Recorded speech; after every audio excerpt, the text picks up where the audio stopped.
Hello बच्चों, कैसे हैं आप सब।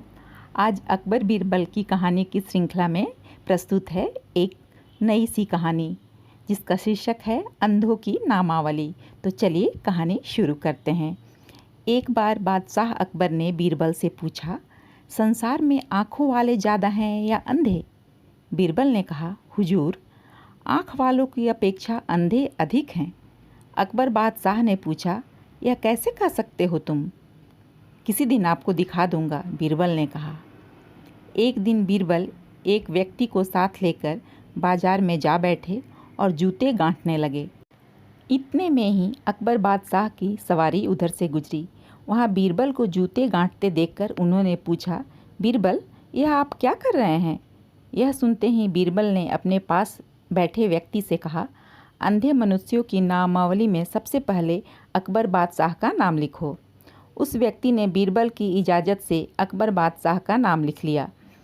उसके बाद धीरे धीरे बहुत से अमीर उमराव आए।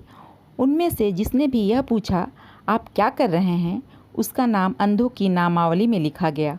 और जिसने यह पूछा कि आप जूते क्यों गांठ रहे हैं, उसका नाम आँख वालों की नामावली में लिखा गया। इस प्रकार कुछ ही देर में बहुत से मनुष्यों के नाम लिख लिए गए।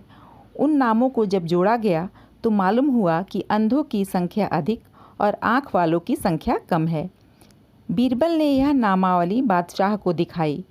अकबर बादशाह ने जब अंधों की नामावली में सबसे ऊपर अपना नाम देखा तो पूछा, अंधों की नामावली में मेरा नाम लिखने का क्या कारण है। बीरबल ने कहा, जिस समय आपकी सवारी मेरे सामने से होकर निकली, आपने मुझे जूते गांठते हुए देखकर भी अंधों की भांति सवाल किया कि आप यह क्या कर रहे हैं। इसलिए आपका नाम अंधों की नामावली में सबसे पहले लिखा गया है।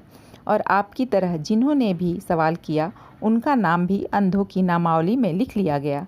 जिन्होंने यह सवाल किया कि आप जूता क्यों गांठ रहे हैं, उनका नाम आँख वालों की नामावली में लिखा गया। बादशाह यह सुनकर शर्म से पानी पानी हो गए, क्योंकि अंधों की नामावली आँख वालों की नामावली से काफ़ी लंबी थी।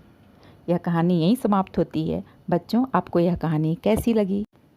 चलिए फिर मिलते हैं एक नई कहानी के साथ। तब तक के लिए बाय बाय।